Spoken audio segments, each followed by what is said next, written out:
देश दुनिया की तमाम बड़ी खबरें जानने के लिए मेरे साथ अंत तक बने रहिए। मैं सिंधु भारती और आप देख रहे हैं सच्ची टीवी। आज के इस बुलेटिन में जानेंगे कहां क्या कुछ हो रहा है, राजनीति में क्या चल रहा है, किसानों से, नौकरी से, मौसम से, आम जनता से जुड़ी हर खबर मिलेगी आपको सबसे पहले। अगर आप चैनल पर नए हैं तो आपसे अनुरोध है चैनल को सब्सक्राइब करके बेल आइकन को ऑल नोटिफिकेशन पर प्रेस कर लें। आप वीडियो को लाइक शेयर नहीं करते हो, चलो बहरहाल आपकी मर्जी। आपको जो भी खबर अच्छी लगे आप अपनी राय कमेंट में जरूर बताएं। आप ये वीडियो कहां से देख रहे हैं, अपना नाम, अपनी जगह का नाम जरूर लिखें। चलिए आज की पहली बड़ी खबर आ रही है उत्तर प्रदेश के वाराणसी से, जहां दुकानदारों की 70-80 साल पुरानी दुकानों को सरकार के द्वारा तोड़ दिया गया है। कैसे एक बुजुर्ग का रो रो कर बुरा हाल है, देखिए जरा। हमारी दुकान को तोड़ दिया जबकि हमारा स्टे ऑर्डर हाई कोर्ट का लगा हुआ था, पर आप फाड़ के फेंक दिया। अब इस उम्र में आप क्या करेंगे बताइए। 75 साल पुरानी, 80 साल पुरानी दुकान है, हमारे पास 3 बेटी है। एक सनातनी बाबा मौजूदा सरकार पर भड़क गए हैं। कैसे जाति के नाम पर लोगों के साथ दुर्व्यवहार किया जा रहा है, सुनिए जरा। बेटियों के साथ अत्याचार हो रहे हैं, इस पर देश के लोगों का क्या कहना है, सुनिए। मोदी को इसमें जो इस्तीफा देना चाहिए। ये मोदी जी वो हैं जो बेटी पटाओ का नारा देते हैं। उनके ऊपर खुद हजारों एलिगेशन लगे हुए हैं बेटियों के नाम के। उनके ऊपर कोई भरोसा मत कीजिए आप। दलित हिंदू होता है सिर्फ वोट बैंक के लिए। जब मंदिर के अंदर जब कोई आपका राम मंदिर की जब उद्घाटन होता है, जब दलित हिंदू नहीं रहता। बेटियों के ऊपर आज से 70 सालों में हमने इस तरीके की अत्याचार नहीं देखे जो 15 बिहार में कोई रोजगार नहीं है, इस पर बिहार के नौजवानों का क्या कहना है, सुनिए। रोजगार आता तो बिहार में कमाते खाते, आज पढ़ लिख के दूसरा स्टेट में जाके मार खाना पड़ता है, 4 को बात सुनना पड़ता है, गाली सुनना पड़ता है हर स्टेट में। बिहार के आदमी हर स्टेट में मार खाया, क्यों? पढ़ लिख के बिहार में। आज जो दिल्ली में लोगों के मकान जुग्गैयां तोड़ी जा रही हैं, इस पर दिल्ली के पूर्व मुख्यमंत्री अरविंद केजरीवाल जी क्या कह रहे हैं, सुनिएगा। मैंने कहा था गलती से भी इनको वोट मत दे देना, इनकी नजर आपकी जमीन के ऊपर है। अगर आपने इनको वोट दे दिया तो ये 1 साल के अंदर आपकी झुग्गियां तोड़ देंगे। मोदी जी ने कहा था जहां झुग्गी वहां मकान, उनका मतलब था जहां झुग्गी वहां मैदान। वो ये कहना चाहते थे मेरे को वोट दे दो, मैं सारी झुग्गियां तोड़ दूंगा और मैदान बना दूंगा। मोदी जी तो कहे कि जहाँ झुग्गी तहाँ मकान। अब मकान कहाँ पड़ रही है हमारे लोग के, बताइए। छोटे छोटे बच्चे हैं, पेपर पढ़ने वाला है। विपक्ष के नेता राहुल गांधी पहुंचे इंदौर, जहां दूषित पानी पीने से हुई थी मौतें, और वहां की आम जनता से क्या कह रहे हैं, देखिए जरा। इनके परिवार में लोगों की डेथ हुई है और लोग बीमार हुए हैं। देखिए, ये कहा जाता था देश को स्मार्ट सिटीज दिए जाएंगे। ये नया मॉडल का स्मार्ट सिटी है। इसमें पीने का पानी नहीं है, लोगों को डराया जा रहा है। इंदौर में साफ पानी नहीं मिल सकता है, पानी पीकर लोग मरते हैं। ये है अर्बन मॉडल, जो सरकार की जिम्मेदारी है। साफ पानी, कम पोल्यूशन, ये सब जिम्मेदारी सरकार नहीं निभा रही। सरकार में कोई तो जिम्मेदार होगा जिसने यहाँ पे मतलब ये काम करवाया है, तो कोई ना कोई रिस्पॉन्सिबिलिटी तो सरकार को लेनी चाहिए। और इनको जो कॉम्पेंसेशन मिलना है, जो इन्होंने इलाज करवाया है, सरकार की लापरवाही से हुआ है, तो उसके लिए। देश में अगर आज हिंदुओं को खतरा है तो किससे है, सुनिए एक हिंदू शख्स क्या बता रहे हैं। हिंदुओं को अगर आज खतरा है तो नरेंद्र मोदी और योगी आदित्यनाथ से खतरा है। हिंदुओं को सबसे बड़ा खतरा वो हिंदू धर्म को विलुप्त और खत्म करते जा रहे हैं। हिंदू धर्म के बच्चों को उन्माद में फंसा करके, मस्जिदों पे चढ़ा करके, झंडे लगवा के, नारे लगवा के पढ़ाई।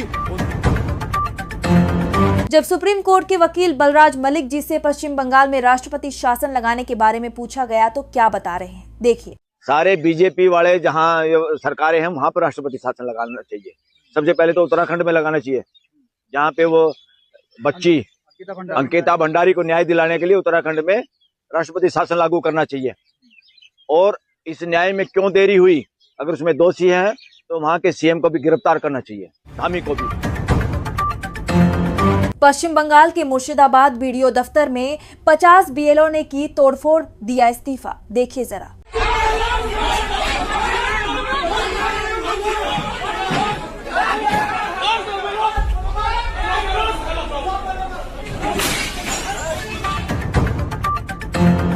उत्तर प्रदेश के डिप्टी सीएम केशव प्रसाद मौर्य ने आने वाले चुनावों को लेकर बिहार, बंगाल, उत्तर प्रदेश के बारे में क्या कह रहे हैं, सुनिए। अभी बिहार विधानसभा का चुनाव हुआ, पूरे विपक्ष का सूपड़ा साफ हो गया है।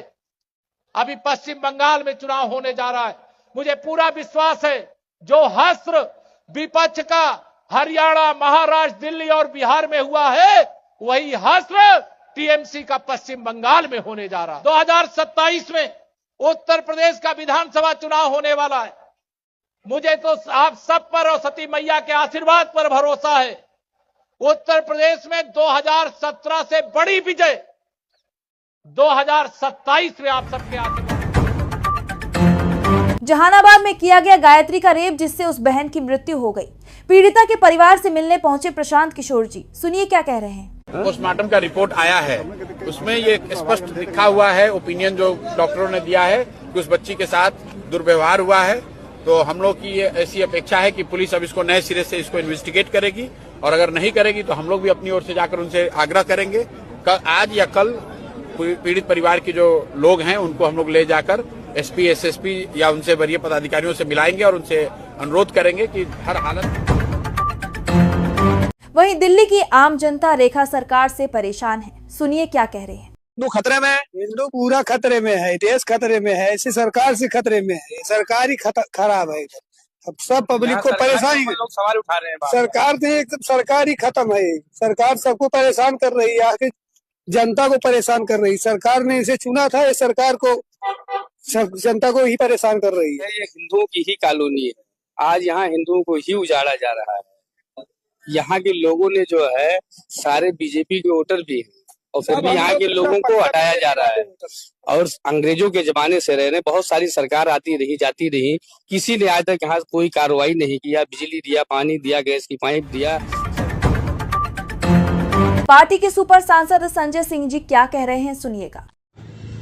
फॉरेंसिक की 2 रिपोर्ट सामने आ गई, एक पंजाब की और एक खुद भाजपाइयों ने जारी की।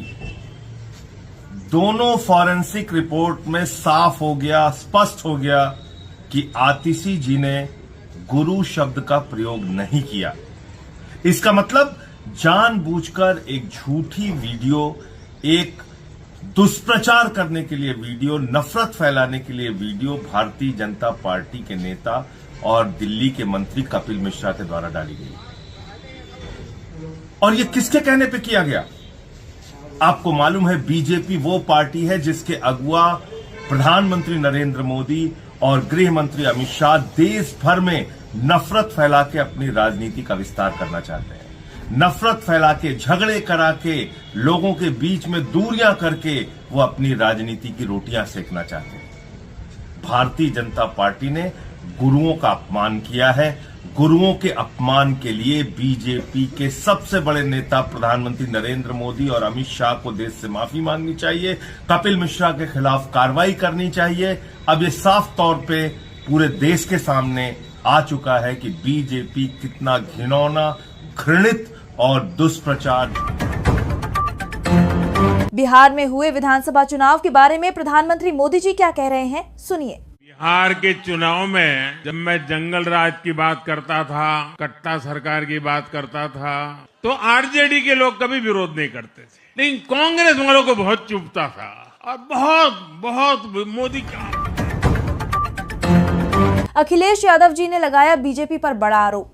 आज तक किसी ने हिंदुओं के इतने मंदिर नहीं तोड़े जितने यह सरकार तोड़ रही है, सुनिए क्या कह रहे हैं। धरती पर किसी राजा ने इतने मंदिर नहीं तोड़े होंगे जितने भारतीय जनता पार्टी ने पौराणिक मंदिरों को तोड़ा है।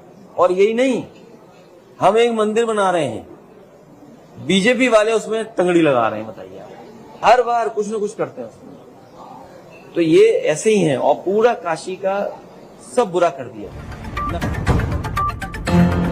मोदी जी ने कहा है रील बनाए पैसे कमाएं।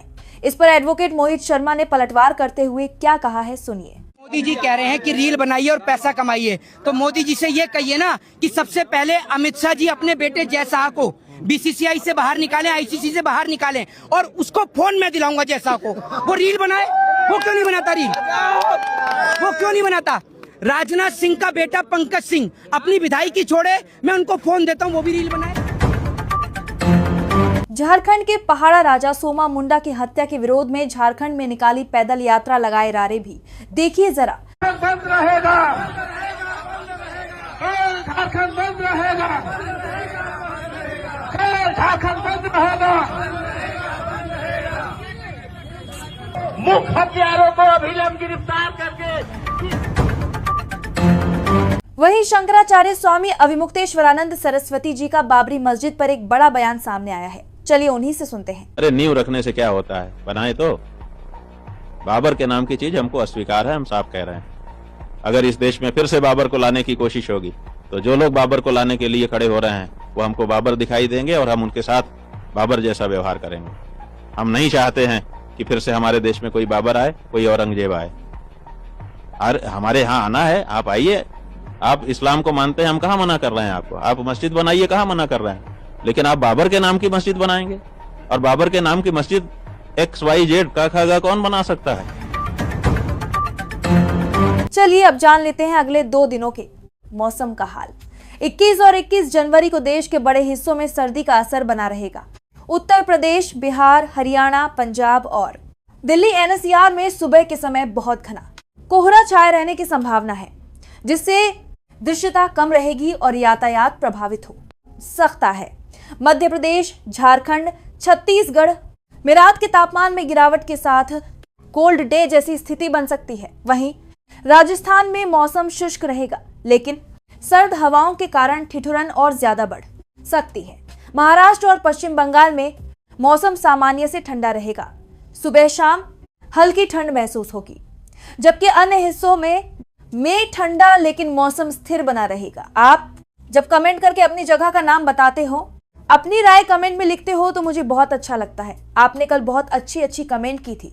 आपका दिल की गहराइयों से बहुत बहुत शुक्रिया। मुझे आप दुनिया के अलग अलग देशों से भी देख रहे हैं। आप अपना प्यार लाइक, शेयर, कमेंट के माध्यम से भेज रहे हैं। आप इतनी अच्छी कमेंट करते हैं, जब मैं पढ़ती हूं तो दिल खुश हो जाता है। ऐसी सच्ची निष्पक्ष खबरें देखने के लिए आप अपने और साथियों को वीडियो को शेयर करके जरूर जोड़ें। अभी तक अपन चैनल को सब्सक्राइब के लिए आपको बताया नहीं किया है तो कर लें, और बेल आइकन को ऑल नोटिफिकेशन पर प्रेस कर लें, जो आने वाली वीडियो की अपडेट मिले आपको सबसे पहले। ये थी आज की सबसे बड़ी खबरें। मेरे साथ वीडियो के अंत तक बने रहने, अपना प्यार और आशीर्वाद देने के लिए आपका बहुत बहुत धन्यवाद।